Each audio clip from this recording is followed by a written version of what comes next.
আজকে অফিস বন্ধ করতে অনেকটাই দেরি হয়ে গেছে। তো ছেলে এখন জেদ করেছে, ও এখন রেস্টুরেন্টে যাবে এবং খাবসা খাবে। তো এখানে আমাদের শোরুমের পাশে একটা নিউ রেস্টুরেন্ট খুলেছে। তো তার জন্য এখানটায় চলে আসলাম, দেখি খাবার দাবার কেমন করে।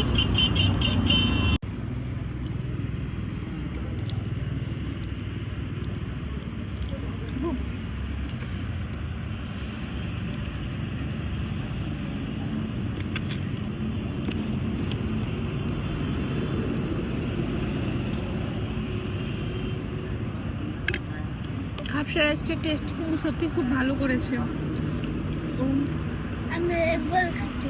কেমন হয়েছে এগরোলটা? চিকেনটা খুব সুন্দর, খুবই সুন্দর। খাবার শেষে মা ও ছেলে দুজনে খুব সুন্দরভাবে দুটো ফটোশ্যুট করে একদম বাড়ি চলে আসলাম।